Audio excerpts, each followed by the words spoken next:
First story is titled, Am I the a-hole for telling my mom my brother and I were not her pawns to rename when it worked for her? I, 18 female, lost my dad when I was 8. My brother Cole was 6. My sister was 2 and my brother Logan was 4 months old. 2 years after our dad died, our mom remarried. Our mom then went through the process of trying to change all our names to his.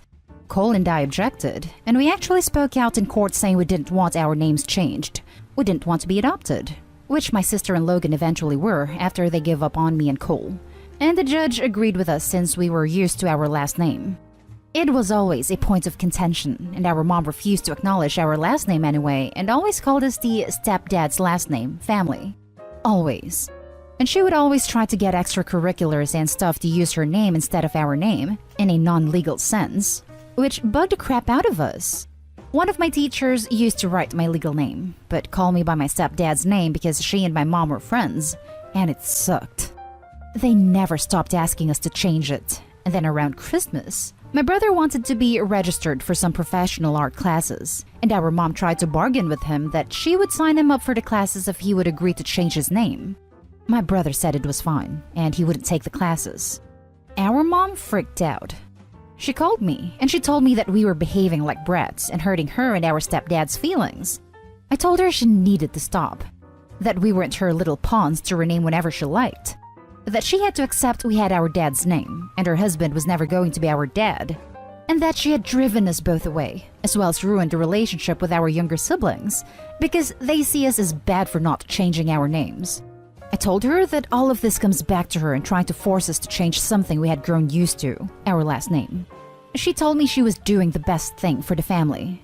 I rejected that and told her she was doing the best thing for her, not us. We haven't talked since, and my brother said she's still pissed as hell at us both because of it. Am I the a-hole? Now for the top judgment. Not the a-hole. She told me that we were behaving like brats and hurting her and our stepdad's feelings. She is the one acting like that, not Opie. It's always projection, isn't it? Behaving like a brat and hurting the feelings of those close to you. Did the mother accidentally stumble into a room with a mirror? Not the a-hole. She is just trying to erase the fact that her husband is not your father and has consistently refused to accept your own feelings on the matter. I'm assuming by adoption, you mean your younger siblings were adopted by stepdad so that he would legally be their father while your mother stays as their mother. If so, then that would not be an a-hole move, since the distinction would matter for things like healthcare. Example, stepdad would not be able to consent on behalf of a minor, but legal adoption dad would. They wanted him to adopt all 4 of us, but Cole and I didn't want it. They delayed adopting the younger 2, but eventually realized they would never get consent for all 4 of us to be adopted. So he adopted them. Your mom is the clear antagonist in this story, but where is her husband in all of this? He can be just as forceful and pushy. Next story is titled, Am I the a-hole for lawyering up when my ex and her husband started divorce proceedings? Little background. I was deeply closeted when I married my ex-wife. I came out right after my daughter was born, and we continued on in what was basically an open marriage for 2 years, until she met her soon-to-be ex-husband and told me she wanted a divorce. It was amicable, and we co-parented with only the bare bones of a custody agreement for 10 years. I met my husband 2 years later, and we got married a couple months after it was legal. My son, then 12, was an honorary groomsman. The 4 of us get on amicably, and I will fully admit that my ex's husband has as much right to call himself their dad as I do. He cheated on her is the thing. My son, 16, was the one to discover the text that the couple lewd pictures to another woman when he was helping my ex's husband set something up on his laptop. So where we stand now is that my son is old enough that custody agreements don't apply to him, and as a result, he's living with me and my husband until things blow over. My daughter is a different story, as she's 13. So in the anticipation that the ex's husband would want partial custody, I hired a lawyer to defend my parts of the custody agreement we already had. I don't want to see her less than I already do. I don't want a stricter agreement than what we already have. And I don't want to get drawn into my ex and her soon-to-be ex's fight. So in preparation, I lawyered up. Ex of X took that news poorly and posted this whole rant on Facebook about people taking advantage of other people's misfortune and indirectly called me a vulture. He brought up the fact that my son is living with me currently and acted as if I was trying to deprive him of his kids. So, am I the a-hole? Now for the top comments. Not the a-hole. The advantage of step-families like yours is that the children have more than two loving parents. But the disadvantage is that if one of the parents divorce, the former step-parent now legally has no rights to the children in most cases. It's wise of you to get a lawyer if the custody arrangement for your children is being revisited. And save a screenshot of that Facebook post to show the lawyer. Not the a-hole. His kids? They ain't his kids. Don't get involved with someone else and expect to still play house. Dude, this is why the sub sucks. In every post about problems with step-parents and step-kids, they are told they are the a-holes if they don't treat and love their step-kids exactly like they do their own bio-kids. And that the entire step-family, step-grandma and grandpa, are complete a-holes if they don't treat them the same. Example, paying for bio/adopted kids schooling and not step-kids. Bigger presents for bio-grandkids. The difference is, and why lots of step-parents don't treat them the same, is they aren't their parents if a divorce happens. Unless the step-parent has adopted a step-kid, there is a high chance they will not be allowed to see them anymore. Lots of step-families realize that their relationship with the step-kids only lasts until the bio-parent decides it ends. That can make bonding even more difficult, and in that many step-kids have two parents already. Too long didn't read. The stepdad was a freaking a-hole for cheating, but to say they ain't his kids when they were his kids up until the divorce is messed up to the kid and to the adult. Parent-kid relationships don't end when a divorce paper is signed and it's, "Bye, I know I treated you like you were my own, but see ya." A kid doesn't understand why step-parent who was their parent in all the ways their bio-parent was, suddenly isn't anymore. Talk about damaging a kid. Don't punish a kid because of a divorce. Unless there was abuse or the kid hated a step-parent. This case, it sounds like from what Opie said, this ex-step-parent was a great parent. Not the a-hole. They are your kids unless he adopted them, which it doesn't sound like he did. Also, protect your retirement right now. Your ex, if she is broke after the divorce, might become desperate for funds and try to revisit your divorce settlement. Some states allow this, Florida for one, some don't. Be proactive on this. Now for the next story. Am I the a-hole for refusing to let my ex have anything of our daughter's belongings? My daughter was born with a chronic heart condition. We spent months in the hospital. At the time, my ex started complaining that this was too much, and her family suggested that she get some rest from the stress aside from postpartum. Her family said they were worried for their daughter. However, they didn't care much about their granddaughter. They told me that their daughter's physical and emotional health was more important than my daughter's. Her family hated me, and I know that they secretly wished that my daughter die so they could get rid of me and have nothing to do with me. My ex's family didn't let me talk to my ex about our daughter. They even sent me texts telling me they can't wait for this to be over and for their daughter to move on. I'm not gonna lie, I resent them for that. When my daughter was 6 months old, my ex left the apartment and left our daughter at my mom's house. She said she couldn't live with me because of those circumstances. She just couldn't handle the responsibility and saw no future with me. We were only engaged at the time, so I got the ring back and I became my daughter's only present. It was only me and my mom at the hospital. At some point, I had to beg my ex's family for money, but I was being told to get the hell out of their house and not come back several times, telling me it wasn't their problem since their daughter rented it. They called me pathetic and even said they'd get the state to take my daughter because of how irresponsible I was. I stopped talking to them. I had to do all I can and come up with the money. My daughter had undergone 2 surgeries and medication didn't improve her condition. She eventually passed away 3 months ago. She was only 3.5 years old. Didn't even get a decent birthday celebration that I was planning for her 4th year. I was devastated. I felt like my ex and her family won. This past week, I was surprised to see my ex at my door and lashing out and calling me nasty names. She kept yelling at me, asking how I could do this to her, and not let her know that her baby passed away and that had to hear from a mutual friend. I didn't want to talk, so I told her to leave. I had so much anger from seeing her, and there was no guarantee I wasn't going to do anything stupid. Her family played along in berating me and calling me cruel. Yesterday, she showed up with her sister wanting to take some of my daughter's belongings. I refused and told her to leave. My mom was there. She told me to stop and let her in to take what she wanted, but I yelled at her and told her that she has no rights because everything was bought by me. Despite not having money, I managed to buy her toys and clothes, while my ex and her family turned their back on their own blood. She's now talking to my friends to pressure me into letting her take my daughter's things. I kept ignoring them, but at this point, there's no avoiding it.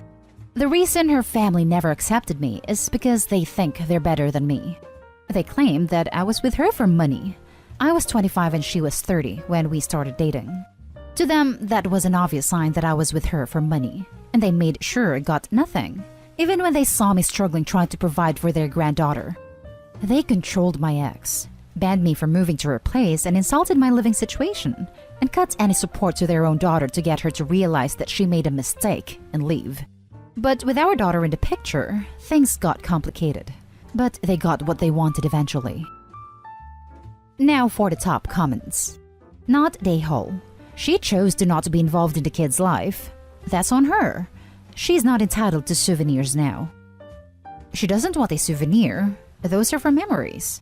What could she possibly have memories of? She wants to resell them for cash. Not Dayhole. She effectively abandoned her living child. And she's come back to, what? Keep the scraps of her memory? With the money you used to buy those things. She should have been there to have solid real memories when your daughter was alive and needed her mother. I'm so sorry this happened to you. I wish you all the comfort and peace in your time of grieving. There's no peace at this point. I keep refusing and she keeps pushing. I'm literally losing it and her family won't leave me alone.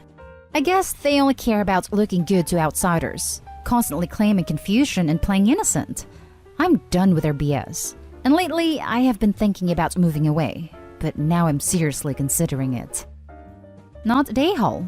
Your ex is a pretty poor excuse for a human being, and it seems that's probably hereditary. Demanding things from your daughter that you purchased is about as low as you can get, given the circumstances. The only items I would let her anywhere near were items that she or her family purchased. If you've got anything that they provided, perhaps post or courier them to them. As if it was me, I probably wouldn't want anything from them in my living space. But I would not let any of them enter your property, ever. Take out a restraining order or report them to police if you need to. Just make sure they keep their distance. Condolences for your loss. It's a pretty difficult scenario to have to go through. The last story is titled, Am I the a-hole for telling my wife that it is her fault that our son doesn't tell her anything? Me, 45 male, and my wife, 42 female, are currently going through a divorce. We have been married for 17 years, and the past few haven't been the best in my opinion. We have 3 kids, 11 female, 14 female, 17 male, and the custody has been a big issue and has caused many arguments. The main argument is happening because our son, unprompted, asked if I could have sole custody of him. This request absolutely floored my wife. She couldn't understand why this was happening and accused me of coercing our son. The thing is that my wife and son haven't had a decent relationship in a long time. He started getting noticeably distant from her when he was 8, and while it got slightly better when he was about 14, it has since taken a nosedive. In my opinion, my wife has some really narcissistic tendencies. She can find a way to make anything about herself. She even did this when we found out about our son's mental health struggle and attempts, despite her admitting that she never went through that. Sorry for the rambling, on to my question. Our son is currently in his last year of college and has been applying to unis and other forms of higher education. Like almost every student, he has a dream school. This school is oversubscribed and ridiculously hard to get into. The course he wants to do for his undergrad has 28 spots. This is a well-known school in my country's capital city, so you can imagine how many applicants there are. Last week, my son came to me sobbing. He was so overwhelmed that he couldn't even talk. He just handed me a letter. It was his acceptance letter for his dream school. I just hugged him and let him cry and told him how proud I was of him. Fast forward to yesterday, the topic of funding our kids' education came up. Like how we would split costs for school clubs, trips, university, and college. During this, my wife said she had no idea what our son's university tuition would cost, or if he's even going to a university. I knew his yearly tuition cost £14,000, so I told this to my wife. She asked how the hell I knew this. I told her that our son had been accepted into his dream school, so I knew the exact costs. She started freaking out and asked me when this happened. I told her that he got the letter last week. She started yelling at me for keeping this from her. I told her that our son came and told me of his own accord and that it was his news to share with who he wants to.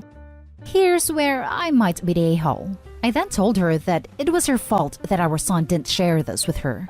She asked me what I meant, and I explained that they didn't really have a relationship and that her ridiculously high expectations for him drove him away. She then stormed off. Looking back on it, that probably was way too harsh. I know that she's going through a lot right now and probably doesn't need reminding of her relationship, or lack thereof, with our son. I still stand by my point. So am I the a-hole? Edit. Sorry for the confusion about the fees not adding up. The school is private and separate from UCAS. That's why the tuition is so high. Not the a-hole. Her reaction to her son being accepted to his dream school was to get angry because of how she found out. That tells me everything I need to know about her. Congrats to you and the kid. Hard work pays off. I thought that as well. She never even gave any indication that she was proud or impressed or happy for him. Not the a-hole. Maybe it was a little harsh, but you're right. It was your son's free will. If your wife doesn't bother to have a great relationship with her son, it isn't your fault for pointing it out. Congrats to your son for getting into his dream college. You seem like a great dad.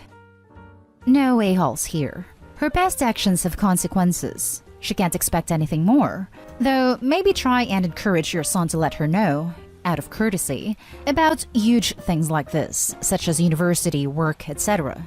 Especially if she's going to be paying towards these things, that gives her a right to know. He by no means has to share personal things with her though. This is fairer.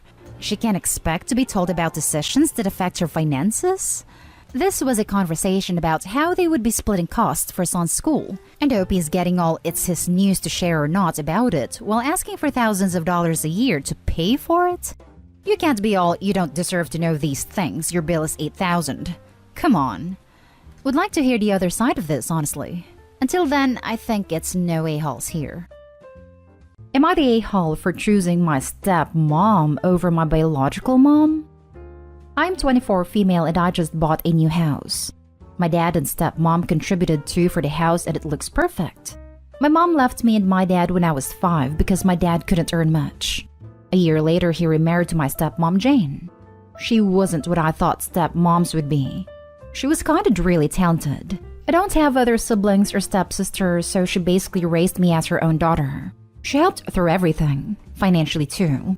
My biological mom, Karen, came for me when I was 16. I had grown a hatred for her as she abandoned me, but she still was invited to events like my birthday or Christmas. She also has a stepdaughter a few years younger than me. So when I bought a new house, I expected my stepmom to move in with me, as it was closer to the hospital she has to go every 3 months. Diabetes. Before I could move in, my mom asked me how many rooms were there. I told her how many were there, and she said she and her stepdaughter would move in a week later to choose the rooms. I told her no, as Jane was moving in with me, and it caused a big argument between us. She included Jane and my dad, and said how Jane brainwashed me and created chaos between mother and daughter. She yelled at me for being raised pathetically and said, "I gave birth to you, so you owe me a lot." Her stepdaughter called me too and said I was being a witch for not giving her a place to stay. Jane and I moved in 3 days ago, but we still get calls from them telling me to kick Jane out, or Karen won't see me again. I don't think I am, but am I the a-hole? Edit. Why they are/want to move in my house? 1. Jane has diabetes appointment every 3 months, and my dad's place is nearly a 2-hour flight plus hotel. Living with me can reduce the cost. 2. Karen's stepdaughter wants to live in the city and in my house, so as family we don't have to pay each other.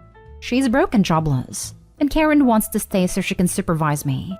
3. My dad isn't involved because he is a peacekeeper. He doesn't get angry quick and avoid doing things that makes him regret later. Now for the top comments. Not the a-hole. What kind of adult invites themselves into someone else's home? That's weird on the surface and more so given your history. You decided to help your stepmom, so tell this other lady that she's not welcome to live there.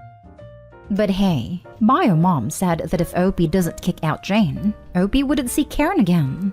Like, where's the downside here? Sometimes the trash takes itself out. She said she and her stepdaughter would move in a week later to choose the rooms, not stay whole and she can piss off. Why does she think she can move into a place she did not pay for at all and was not invited? Also, why does your dad react like this? He is the type of person who would stay calm and won't let anger take over. Not stay home. Your stepmom is clearly more of a mother to you than your birth mother.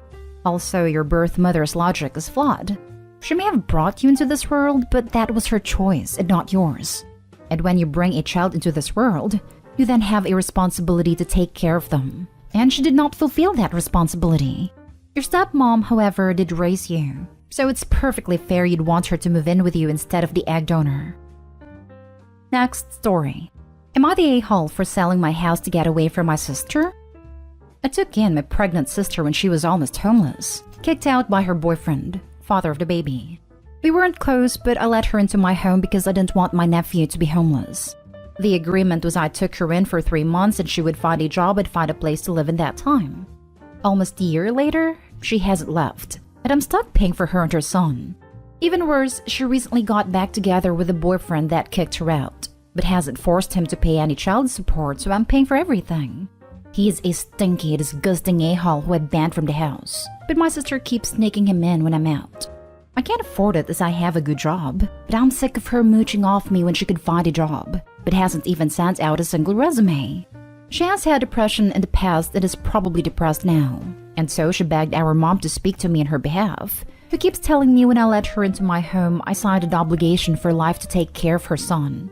I'm also single without children, so in her eyes I don't have any obligations now but to take care of her grandson. I've been looking for a better job for a while and I just found one. It's a work-from-home job, but I can't imagine working with my sister around.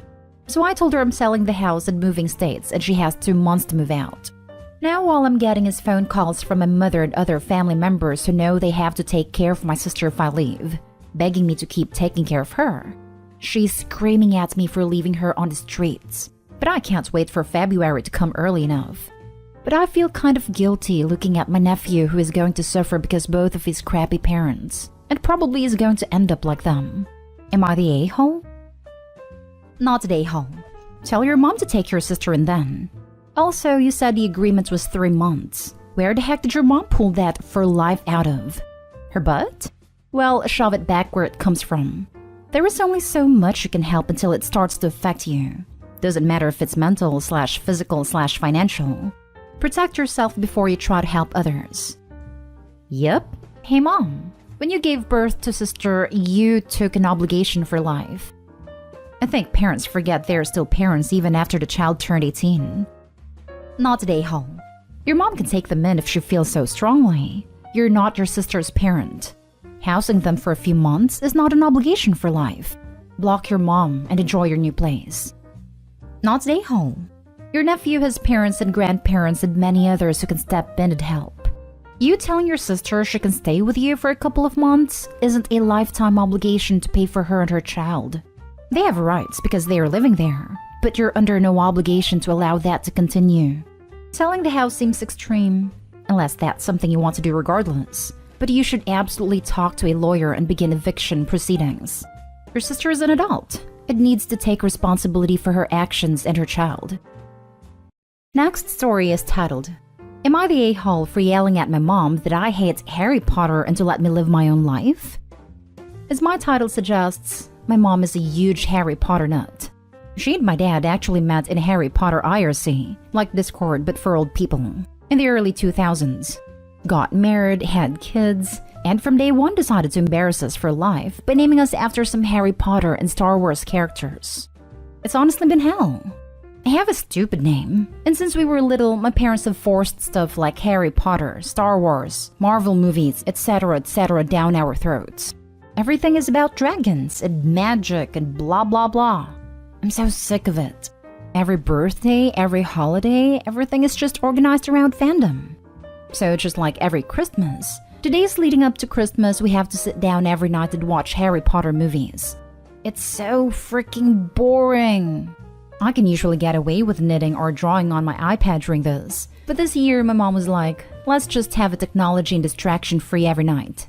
I arranged to go over to my friend Missy's house instead for like 2 nights. Missy's family is normal and likes things a normal amount. But my mom got really mad and started talking about how it's a family tradition and how I'm basically rejecting her, and went on her whole thing about how you wouldn't exist if it wasn't for Harry Potter. I finally had it and just yelled, nobody cares that you were a big name at the Harry Potter fan club. I don't like Harry Potter. I don't like Star Wars. I hate Marvel movies. They're also boring. So please just let me have my own interests. I couldn't help it. I started crying because I was just so frustrated because everything always has to be about Harry Potter this, Star Wars that. And now that we're all older, they started doing Game of Thrones. Everything is centered around some kind of movie or TV show or book series. Just once, I want my family to bond around something that doesn't have to do with media or these nerdy things. We live in Utah where we have like 5 national parks. And even though I ask every year for my birthday, I've never been to Arches. Well, my sister called me saying that mom was angry and to just come home and to stop with the theatrics. I told her that I'm sick of having all this old nerd stuff crammed down my throat, and just once I want to have a normal time, watching normal Christmas movies, and not having a pause for lightsaber battles. Am I the a-hole? Now for the comments. Not an a-hole, and your post is a great warning for all those people still thinking about naming their kid Anakin or Khaleesi. You're allowed to have your own interests, and your parents aren't making life easier by forcing things they like on you. Not an a-hole, but that IRC comment cut me to the core, and now I feel old. The sheer psychic damage reading that line KO'd me where I sat. As a huge Harry Potter fan myself, you are not an a-hole. You have to be able to grow up and have your own interests. Do you think your parents would be open to family therapy? This. I have a few fandoms I'm into. Harry Potter being one, Supernatural being another. I will definitely buy all of the things when I see it, but I don't push it on my daughter. Although she does know about my interests and will point out things she sees that I would like. Next story. Am I the a-hole for not telling my estranged extended family when I got a new phone number and ruining their Christmas? So here's a little backstory. I, 36 female, haven't been in contact with my extended family in years. Not for lack of trying, but when I did used to reach out, I was either ignored or blown off as an annoyance. Well, I got a new number last year, and it's been so long they never crossed my mind to inform. Suddenly now, some of these extendeds decided to finally reach out, and upon me not immediately answering their calls and texts, decided to lose their flipping minds. I'm currently out of state, and yesterday evening I got a frantic call from my husband, saying some of my family members showed up at our house and left a note on our door while he was out. One of our neighbors came over and told him they wandered all over the outside of our house banging on the windows, and quickly left when she came out to question them. The note they left was ridiculously long, but to summarize, there was a family emergency and how I had better call them ASAP. My husband tried to call and text them before calling me, but they hung up on him when he said he was my husband. So I ended up calling to see what the hell was going on. The second I answered, my family lit into me calling me every name in the book. Finally, when I was able to get a word in and ask what emergency was, I almost had a conniption. This grand emergency was the day before one of my uncles texted my old number that I was to come to his house for Christmas, and that he would take no excuses. He texted this at 4 a.m., and when I didn't answer, he sent a barrage of texts, telling me I had no choice and that my cousins would come get me the following day whether I like it or not. Amazing, colorful language about what I'm doing with my spare time was included. With no immediate answer to that, he apparently called everyone and had the mass call and text my old number because I was obviously just being a witch and ignoring them. Well, apparently the person that now has my old number didn't like that everyone and their left sock was blowing up their phone. Apparently they contacted several of the family members and they would be contacting the police about this harassment. I told them they brought it on themselves because of their extreme overreaction. They tried to talk over me, but I cut them off, pointing out their lack of communication for all these years was okay, but no reply from me at the crack of the morning is unacceptable apparently. They then told me I was a selfish witch that ruined their Christmas. I ended it soon after that and called my husband to fill him in on everything. He was understandably pissed as well. I plan to call my old number in the morning and apologize to them for the trouble, and possibly get copies of the text to get a restraining order when I return home. I'm so upset and utterly enraged by this behavior from them, and I don't think I am, but I do have to ask, am I the a-hole? Not the a-hole. You should probably change your number again now. These people sound terrible.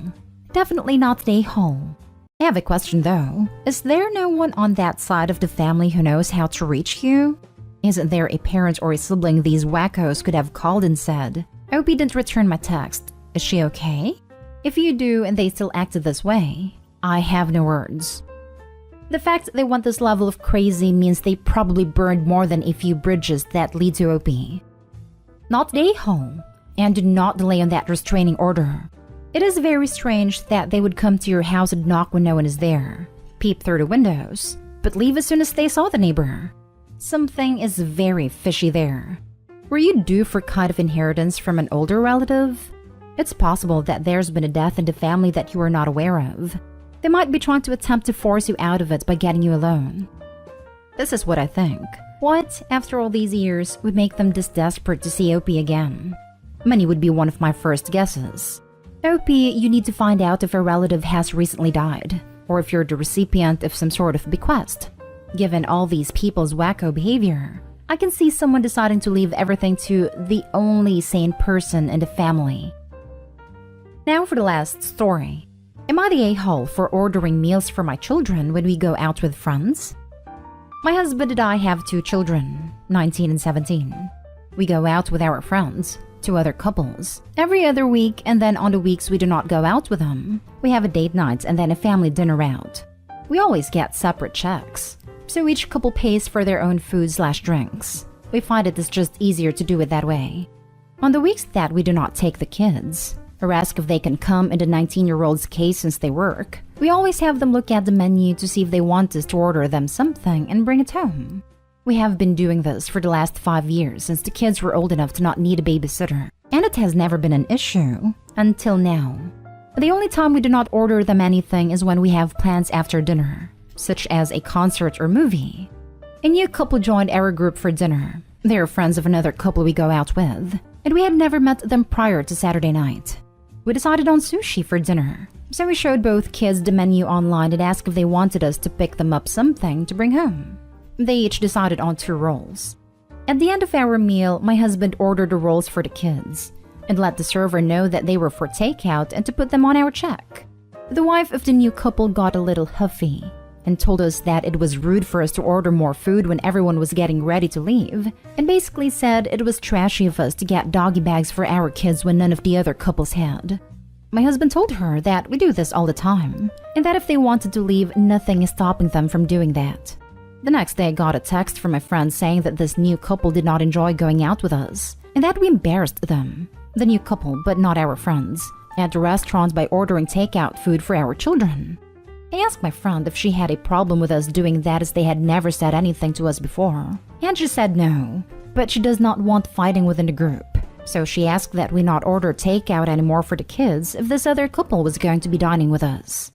I told my friend that it was rude to ask us not to do this, especially considering that we have always done it without issue, and that maybe we just did not need to go with them when they dined with this other couple since they did not like being around us. So are we the a-holes? That new couple should just mind their own business. You getting takeout has nothing to do with them. I can't even imagine what kind of alternate reality they live in to think that it would be trashy. Not stay home. Agreed. I think the couple felt embarrassed that they weren't also taking something home for their kids, and that they were made to look trashy. Ridiculous. You should be able to go out with grown adults and not all do the same thing. The only thing trashy would have been to order for the kids and put it in one bill that was split between everyone. This overreaction is so strange, including their old friends not wanting them to do it either, that I wonder if OP is not telling the truth about how they split checks. The story would make sense if they equally split a single check. I think we're just in a strange time where no one is allowed to do anything if it upsets even one person's feelings, even if said person is overreacting and being ridiculous. Am I the a-hole for running away and making my parents look like bad people? So, about a year back, my family, me 17 female, my brother, mom and dad, got kicked out of our rental home. My parents struggled financially to support all of us and couldn't find an affordable house that suited our needs, so they came up with a genius solution. They basically started renting a 2-bedroom house and told me in no uncertain terms that I was to go find a family member to take me in. They kicked me out and left me on the front yard with basically nothing but a bag of clothes and my cat. They didn't even help me figure out a living situation. I ended up staying with my disabled aunt for a few weeks, but she couldn't financially support us both, so I had to figure something else out. I ended up venting about this online, and an older friend of mine, Ace, 24, privately reached out and offered to let me stay with him. Ace and I had been friends for a little while at this point, and I trusted him, so I said yes. He drove up to my aunt's place and stayed with us for a few weeks, and then we packed up my things and headed back to Ace's home. Disclaimer: I know this seems extremely sketchy and in most cases would be, but Ace is chill, and we talk with certain members of my family daily, so he's up to date on literally every bit of drama that goes on in our lives, so no one's really concerned about Ace doing anything. We only live about an hour-ish from my aunt. I'm safe. Please don't call Ace weird or sketchy or anything. He isn't. Anyway, recently one of my cousins got married, and I got invited. I wanted to go, so Ace drove me home and I went to the wedding with a friend. This was the first time since they kicked me out that my parents saw me and they freaked out. My mom grabbed me and started screaming and crying about how worried she was about me, and my dad started yelling at me demanding where I went. This was in the middle of the reception. I told them that since they kicked me out, I left. A lot of distant family heard this and got pissed off at my parents for kicking a minor out of the house, and others for them ruining cousin's wedding. In the chaos of people freaking out over my parents and trying to calm everyone down so the party could continue, I managed to sneak out and go back to Ace.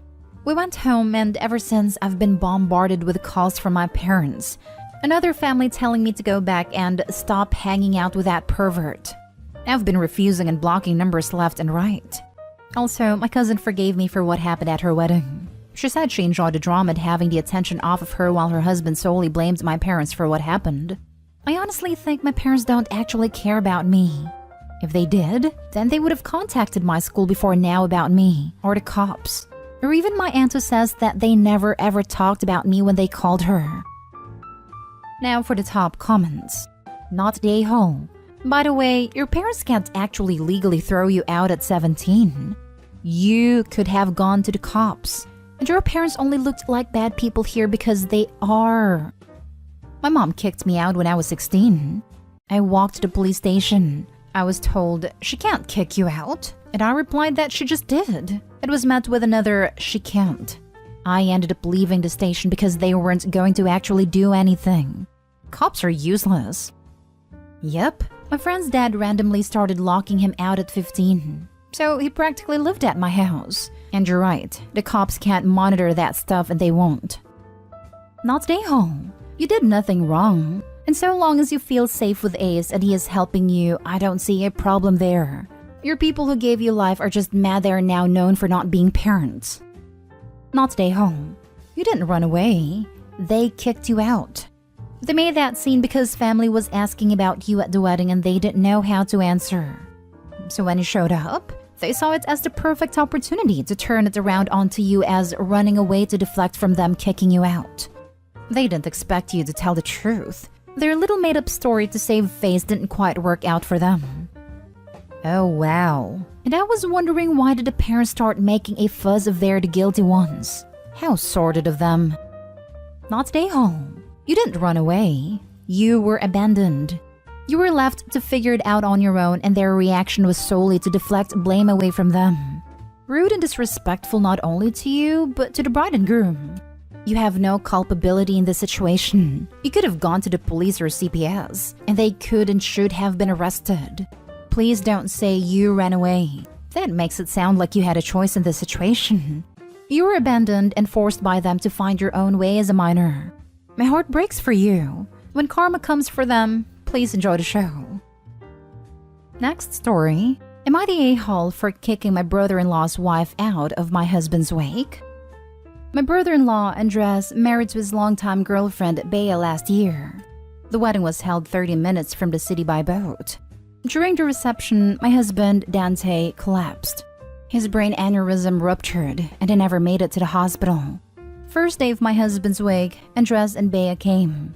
Andres had been crying. I noticed how he looked like he hasn't had any sleep. Bea gave me her condolences and placed flowers beside my husband's casket. Andres was always there, only leaving to shower and change while Bea would visit every night. On the fourth night, while I was making myself coffee, Bea approached me and started telling me how terrible things had been. Dante dying on the most important day of her life. I told her how devastated I was. We have always been careful since the day we found out about Dante's aneurysm. He quit his job as a physics teacher at our local high school 3 years ago. We visit our GP regularly just to make sure that everything is going well. Bea cut me off and asked me, "So you mean you knew about the aneurysm?" I told her yes, and that he had been taking medication for it. She said Andres never told her about it. She continued saying it was reckless of us to dance and drink when we know about Dante's condition. He only had a glass of champagne. I asked her what she means, and she basically told me that had she known about my husband's illness, she never would have invited us to her wedding. She said we ruined her wedding. That after we left the island, the reception was cut short. Andres was so worried to even focus on his new wife. I told her to leave before I forget that she was ever my friend. She didn't listen and continued telling me how expensive her wedding was, and that by ruining it, I owe her half of the expenses. I shouted at her and told her to get over herself. My in-laws heard us and came to stop everything before it escalated. I told her to leave and never come back unless she apologized. My in-laws, who still didn't understand what's happened, told Andres to take Bea home. Both mother-in-law and father-in-law were upset with me for causing a scene in their son's wake. I didn't tell them what Bea said. They only found out after Andres told them. He and Bea had a fight, and they had moved their honeymoon, which was supposed to be a month after we buried my husband. To make the long story short, Bea didn't apologize. Until now, we still haven't spoken. I don't go to family dinners anymore, but I still have a good relationship with my in-laws. I do believe that I have all the right to be angry at Bea, but I also want to make my in-laws happy. They have been nothing but good to me. And unless Bea and I make up, there will always be tension in our family. So am I the a-hole for the way I reacted? Was kicking her out an overreaction? Not the a-hole. I'm not entirely sure why the in-laws keep inviting her to things after what she said, or why Andres even stayed married to her, but that's for them to worry about. You are under no obligation to go out of your way to socialize with someone who refuses to acknowledge their breathtaking insensitivity and self-centeredness. This, and this. Every word. I am flabbergasted. You went as far as commiserating with her on your own husband's wake. Because, yeah, it does suck to have this happen on one's own wedding. But this was already very, very mature of you. What you got after was just, wow. I especially loved the pettiness of asking for a refund. Yes, like it's okay for Bea to have these thoughts. Emphasis, thoughts. Because grief does weird things to people. And it was her wedding. But you know who you never freaking ever express those thoughts to? The goddamn widow or grieving family. Like, holy crap. Keep it to yourself and or your therapist. And then the part where she asked to be reimbursed. Holy chips. That was so far over the line she's been lost to the sunset. Not today, OP. Look, it's her wedding year and it was completely inconsiderate of OP to lose her husband during that year. Not a-hole. She basically said your husband died on purpose to ruin her wedding. That is beyond a-hole. It's cruel, insensitive and all that. For me, that would be lifelong no contact. This, my husband's best friend, was meant to be our best man and had been in the hospital for a while. But the morning of our wedding, he passed away. One of the groomsmen told me he'd passed, and I knew I was the only person who could break the news. My husband and I did a first look, and I remember thinking, how am I going to tell him that his best friend is gone? I was in my dress. We both had family from out of state, and the cake was there, the flowers, etc. I looked at the love of my life and told him his best friend was gone. Then I said, if you can't do this today, we won't. We'll figure it all out. I'm not going to stand by and watch you have to put on a brave face for the sake of a party when your heart is broken. My husband and I got married that day, at his insistence, and everyone told me later that his best friend wouldn't have had it any other way. We went to the memorial service on the last day of our honeymoon. If my brother-in-law had passed away at my reception, the absolute last thing on my mind would have been witching about a ruined party to his wife at his funeral. All I'd be able to do was sit next to her and provide my shoulder and remind her she's loved. Opie's not the a-hole, but dear God, I can't imagine what her in-laws are thinking. Next story is titled, Am I the a-hole for choosing my twin brother over my wife? I, 27 male, have a twin, Lucas, 27 male. We are very much alike in some things. He loves fitness and so do I. That's why I became a firefighter and is a gym manager. He has a motorcycle, Kawasaki Ninja 300 I'm pretty sure. He was on a closing shift and he got rear-ended by a crappy Ford. He broke his left leg at his collarbone and has a mild concussion.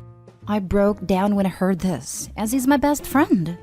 Forward 2 days after the crash, my wife is going to a wedding and I'm her +1.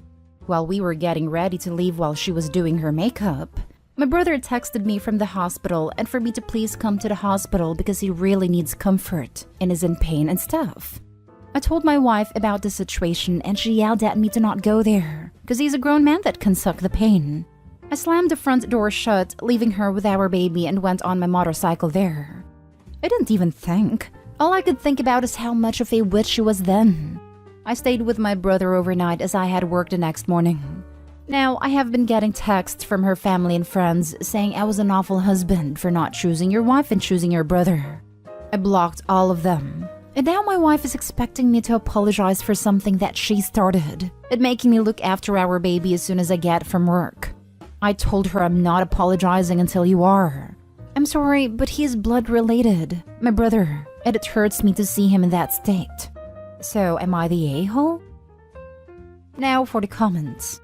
Maybe after the divorce, you and your brother can get bunk beds. Fun! You're the a-hole.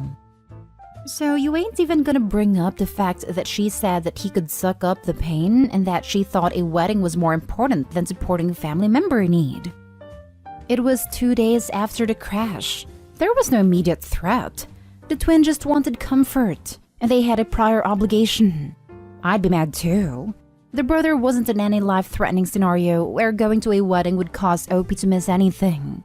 Especially as it sounds like the wedding was local. Not any overnight or anything.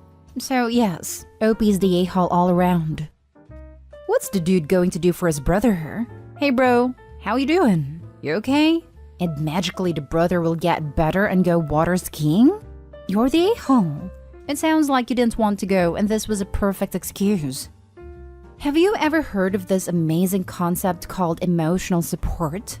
Dude just got into a major accident that probably scared the absolute crap out of him, and is now alone in a hospital in pain. Opie shouldn't have left the way he did, although I understand being angry at that rather heartless comment she made. But if my sister was in the same situation, I wouldn't be going to a wedding instead of going to comfort her. I would expect my wife to understand that, and I know for a fact that my fiancé would understand. You don't visit people in the hospital because you can fix it. Also, if he just wanted an excuse not to go, he wouldn't wait until his brother asked for him when he was already about to attend. Or are you suggesting he asked his brother to call him at that moment, like he was a friend getting him out of a bad date? Edit. When I mean taking care of our baby, I mean not doing nothing. We made an agreement before she was born what jobs we would do.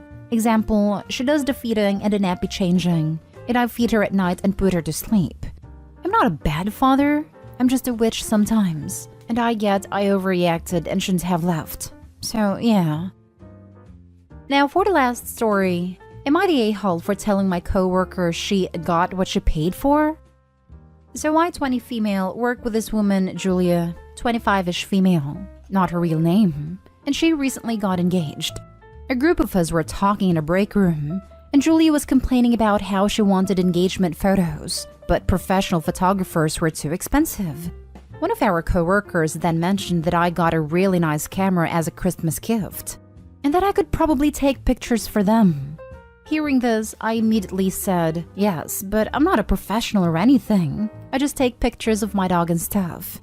Julia told me that a nice camera is a nice camera, and a photographer doesn't matter.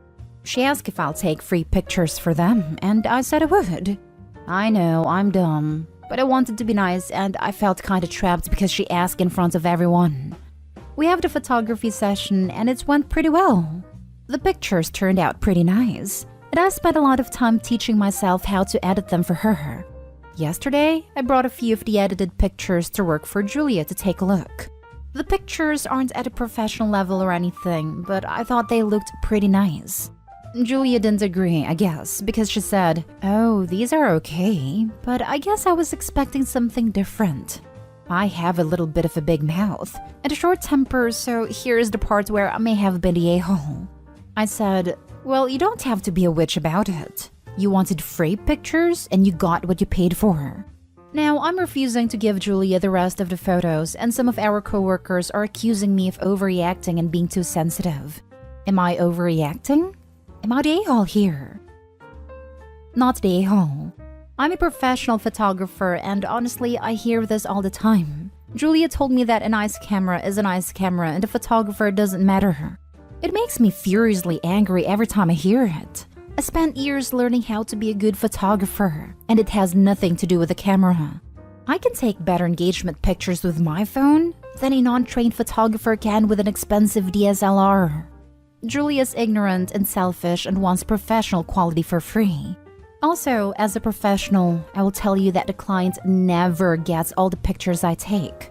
I edit photos and I present the best of the best. So there's no reason you should give her all the pictures. Give her the ones you are proud to share with her and others and be done with it. And word of advice, people who put down a profession and want something for free are always going to be problems. Don't let yourself get sucked into this again. If I don't understand it, it must be easy. Seems to be quite a commonplace line of thought. Or, most of the technical skills required are subtle or hidden, so I can call it easy and demand it free. Not the a-hole. Julia sounds like she belongs in r/choosing beggars, although I think I'd give Julia the unedited photos, since you weren't charging her in the first place, and let that be your wedding gift. By the way, I work with a guy who started taking free photos for people and got really good at it, so now it's his side hustle. So if you're interested, don't give up. Not the a-hole, but you're not doing yourself any favors professionally. It will cause you more workplace drama if you continue to hold on to the photos. You agreed to do the photo shoot and are now withholding the photos. Regardless of the reason, some people will perceive you as unreliable and emotional because of this choice. Your coworker was wrong, but you chose to put yourself in the position of getting involved with her outside of the workplace. It would be best for your reputation to apologize for the way you worded your response. Explain that you were hurt because you tried your best and hand over the photos.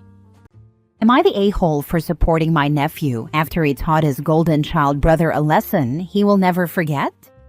Context: I, 31 male, and my brother 40 male have two sons, Jack, 16, and James, 13.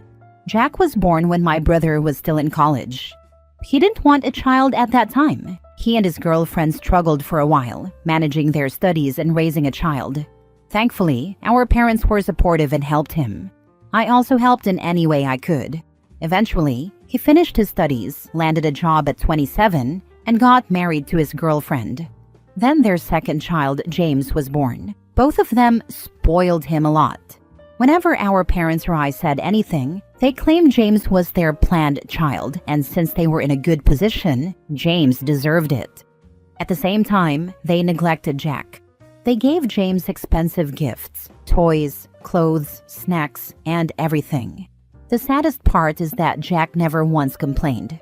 I watched that kid be happy just because his brother was happy opening his gifts. James, on the other hand, was spoiled rotten. He constantly compared his things to Jack's, and if Jack ever got something good from someone, he wanted it too. This problem kept growing. The negligence towards Jack worsened, and James started taking advantage of it. He began getting Jack grounded for things he did, and their parents always believed James no matter what. Over the years, I saw the sparkle in Jack's eyes fade. Now the incident happened this Christmas. To be clear, I love both of my nephews. I don't approve of James's behavior, but I blame the parents, not the kid. So for Christmas, I bought both of them a Nintendo Switch. Jack had wanted one for years, and he almost cried when he got it. He hugged me and thanked me. But James hated it, saying, "I wanted a PS5, not this," and threw it away. I didn't care because I did my part. Whatever he did with his gift was none of my concern. I was not going to enable this kid like his parents did. A few days after Christmas, Jack came knocking on my door. The kid was crying and shaking. I let him in, calmed him down, and asked him what happened. To keep it short, after I gave them both a Nintendo Switch, Jack was too happy with it. He played The Legend of Zelda whenever he had time, and he was having so much fun. That didn't sit well with James. To ruin Jack's fun, James broke his own console and cried to their mom, claiming that Jack broke it. Their mom believed him, snatched Jack's console, gave it to James, and grounded Jack. Jack just lost it this time. Years of unfair treatment finally got to him. He grabbed James by the neck and started choking him. He said he didn't know what came over him, but his mom's screaming and beating couldn't stop him. He just saw red. He started screaming at James, demanding that he tell the truth. James was struggling and begging Jack to release him, and finally, James admitted the truth. Jack let go. James was left gasping for air, and Jack ran away, straight to my apartment. After a while, I received a phone call from my brother, asking me to send Jack home because he had a lot to answer for. Jack wanted to return home to face the consequences alone, but I went with him. When we arrived, I saw James visibly terrified of Jack. He had never faced consequences for his actions before, and it looked like Jack's anger had truly scared him. My brother started screaming at Jack, but I stopped him. I asked James, in front of everyone, why he did what he did. He didn't say anything at first, but when I pushed, he finally admitted. Jack was having too much fun, and it irritated him. That kid was so spoiled that someone else's happiness bothered him. His mom started to defend him, saying, "He's just a kid," and blah blah. I stopped her and sent Jack outside to sit in my car. Then I let my brother have it. I told him everything, how he had failed as a father, how he had neglected Jack, how he had spoiled James to the point of making him a terrible human being. My brother just listened. He didn't say a word. His wife tried to say something again, but this time he shut her up. It looked like reality had finally hit him. He finally realized his younger son was becoming a terrible person. I told him that if they hated Jack so much, I could take him in. Then I left and took Jack back to my apartment. Now Jack is here with me. His mother has been blowing up my phone, saying I was cruel to James and that I shouldn't meddle in their family affairs. She accused me of favoritism toward Jack. I didn't reply to her. I haven't heard anything from my brother yet. Maybe he's still processing his mistakes. For now, Jack is with me, playing games, studying. He's such a great kid. And if his parents don't want him back, I plan to support him until he graduates and gets on his feet. Am I the a-hole for taking Jack's side? Now for the top comments. Hopefully your brother will understand what was going on and not criticize you for having Jack at your house and defending him. Jack's mother will probably always lash out against you. Hopefully Jack can live at your house for a while until things calm down. You need to make sure that James is not going to seek revenge and do something evil. You're not the a-hole for defending your nephew. I believe my brother realized his actions. He was shocked when James admitted what he did, and he didn't say a word when I was screaming at him. Maybe it's a good idea to invite your brother to an evening together. Not to berate him again, but just to hang out together, eat something good, maybe play some board games with Jack if you're into it. Just have a fun evening together. This way, you show him that your concern comes from love, not bad feelings. This also might show him how Jack is thriving in a safe home and what a good and sweet kid he really is. I will actually do that. For now, I am just calming down Jack, making him feel he is not alone and he is loved. Then I plan to call my brother and have a talk with him. Not the a-hole. For Jack to have to do that just to get the truth from his brother, it shows he had a lot of restraint over the years. But everyone has a breaking point. My younger siblings were spoiled rotten. When I moved out at 21, my parents finally saw what I'd been dealing with for years and couldn't handle it. OP, you have saved Jack from not only his family, but himself. He ran to you, had the maturity to go home and face the consequences, and you shielded him. You are the very best, and I hope you and Jack find peace with each other now and in the future. Honestly, I was not that brave or sensible like Jack when I was 16. I will do my best to support him. Next story. Am I the a-hole for telling my family it's not my fault I'm not a twin? My parents struggled to have kids and underwent fertility treatments, which resulted in 2 sets of non-identical boy-girl twins who, for the most part, look identical. The older twins are Max and Amy, and the younger twins are Jace and Lacey. Our family has always been obsessed with the fact that 2 sets of twins were born to the same parents, and that they could pass for identical, even though they're the opposite sex. Birthdays, Christmas, school plays, sports games, report cards, graduations, everything was a huge deal and celebrated as this great unique thing. My siblings had countless parties thrown for them and received so many gifts for every possible occasion that it was insane. I was born 6 years after Jace and Lacey, and my family has never hidden their disappointment in having a Singleton. My birthdays were never a big deal, and I didn't get the same attention for Christmas, report cards, sports games, or school plays. For my siblings, the whole family would try to show up and support them, while I was lucky if even one parent attended anything for me. My report cards were never celebrated either. I'm not particularly close to my siblings. They don't notice me much and enjoy the attention, so it's easy for me to slip through the cracks. But even our parents don't put the same amount of effort into me as they do for them. A weekend ago, my graduation became a topic of conversation. My siblings couldn't make it because of work or college, and the rest of the family responded with, "Well, I guess we don't need to plan around your graduation." I told them I would still like everyone there, but they said I didn't need anyone there. I asked why my siblings had full family support at theirs, and they told me it was a big deal because they were twins, one of 2 sets born to the same parents, and could pass for identical. They said that was something to celebrate. I told my family it wasn't my fault I wasn't a twin, and that I didn't understand why I was being overlooked. My grandpa said that at 17, I shouldn't be jealous of the attention other kids get, and that as a boy, I shouldn't get caught up in that kind of thing. I responded that even teenage guys want to feel like they matter. My family told me I was being unreasonable. One of my aunts accused me of gaslighting the family, while my grandma, parents, and a couple of other aunts and uncles said I was emotionally trying to manipulate them. They now want me to apologize to everyone for saying it's not my fault I'm not a twin, because according to them, nobody ever said it was. Am I the a-hole? Not the a-hole. I am so sorry your family sucks so much. It's not gaslighting people to say I matter too. I hope you have, or find, amazing friends to be a found family, because you deserve live attention and support. Not the a-hole. I'm sorry. The only thing I can say is get so successful that never speak to them again. Change your will to make sure your money never goes to them. Just be better than they ever will. Yikes, so your parents went through all this time, money and effort to have a large family, and they treat you like a throwaway?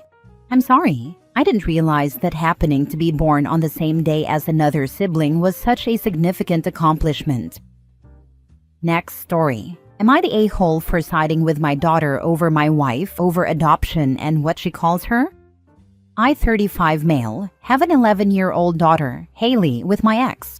My ex died when Haley was 2, but I was already a single parent at that point. Haley knows about her mom in an age-appropriate way. She understands her mom's struggles and that she wasn't in her life prior to her passing. I had a therapist help me navigate those discussions, and Haley still attends therapy at times to work through any lingering questions or sadness about the way her mom's life turned out. I met my wife, Amy, 33 female, when Haley was 4. Haley was 6 when they first met. I admit I took my time introducing them. I was cautious because I didn't want to risk Haley getting attached if things didn't work out. I also wanted to be sure Amy understood what she was signing up for by being with me. A huge part of me worried about how Haley would handle it. But they got along great from the start, and it was amazing to witness their bond grow. Amy was wonderful with Haley, and Haley enjoyed having Amy around. When Haley was 7 and Amy and I got married, Haley asked if she could call Amy Suds, a nickname Amy's family uses for her. Amy was thrilled that Haley wanted to use that nickname. Things were good. There were some discussions on Amy's side about what Haley would call them. Haley generally uses first names for most people and nicknames for a few. Amy's parents grumbled at one point about not being called Grandma and Grandpa, but Amy told them the decision was Haley's and that they should focus on earning those titles over time. Things changed when Amy became pregnant with our daughter Summer, 7 months. Suddenly, Amy became hurt by Haley calling her Suds or using her first name. She was also bothered that Haley referred to her as her stepmom or as Dad's wife, depending on who she was talking to. Stepmom was more common, but at times, she would say Amy was my wife. Amy and I talked about it, and I told her nothing had changed. Amy told me that was the problem. She was giving Haley a sister, and it bothered her that she hadn't earned the title of mom in Haley's eyes. She also pointed out that she would be home with Summer, taking on more responsibility for Haley, and it stung to think she would be acting as a mother, but not being recognized as one. At my request, we saw a family therapist together. After several sessions, we brought Haley in for a bit. The therapist reassured Amy that Haley loved her and that their relationship was strong, even if Haley didn't call her mom. But that didn't settle Amy. Now Amy has not let this go. Without saying anything to me, she asked Haley if she would let her adopt her. Haley told her that she loved her, but didn't want to be adopted. I only found out about this conversation from Haley, and I was upset. Amy, in turn, was upset that I was upset. She told me she doesn't want to continue like this. She said she wants Haley to call her Mom, or at least some variation of it. She also still wants to adopt Haley and make their relationship more than just guardianship, which she already has. When Haley and I talked about it, she was honest. She didn't want to be adopted. She was sad that Amy was upset and didn't want to hurt her feelings, but she was firm in her decision. Amy, however, is still hurt and upset that I chose Haley's feelings over hers. She told me I should at least tell Haley to call her mom. I told her that should be Haley's choice, just like Amy had previously told her parents. Amy said she used to believe those titles could be earned, but that belief has died. I asked if this was truly a deal breaker for her, and she said yes, because she hates hearing Haley use her name or her nickname while she always calls me Dad. Amy has confided in her parents about everything, and they told me I was doing Amy wrong by siding with Haley.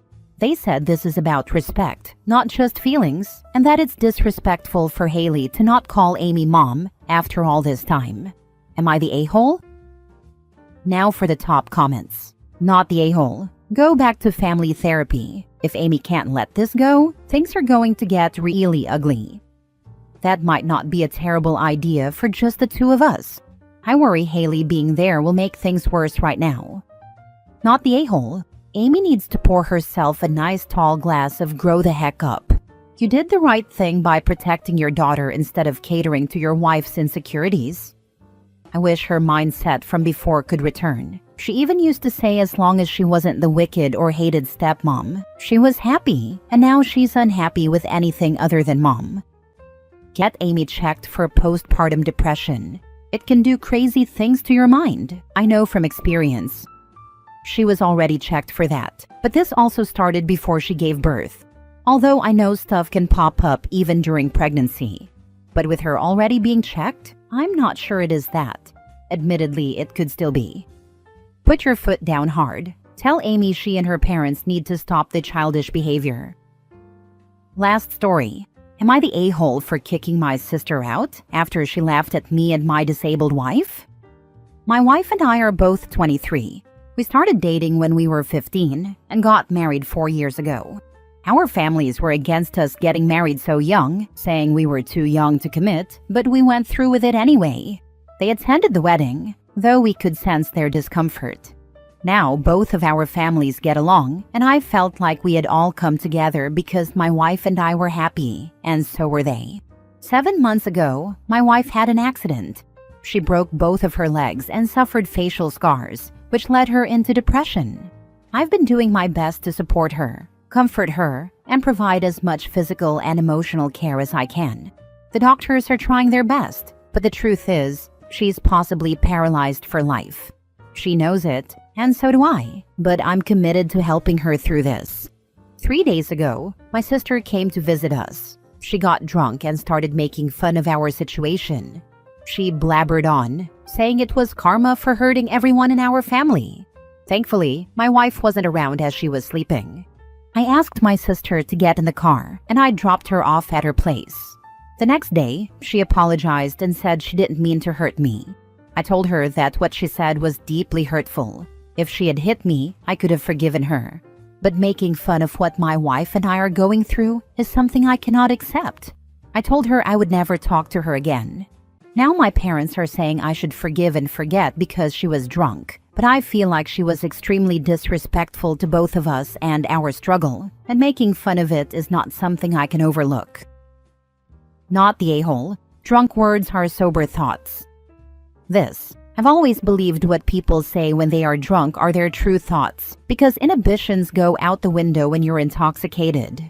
You say and do things you wouldn't normally do because all your filters are gone. I don't believe this as a blanket statement, but in this case, it is for sure her sober thoughts. Not the a-hole, but she was drunk is not an excuse.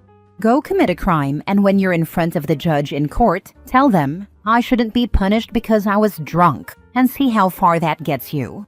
Drunk people don't just make things up out of the blue. They say the things that they have been thinking all along, but when they're sober are smart enough to keep to themselves. Actually, yes, that's what I am most concerned about. I am thinking, does my sister hate my wife so much that she's enjoying her suffering?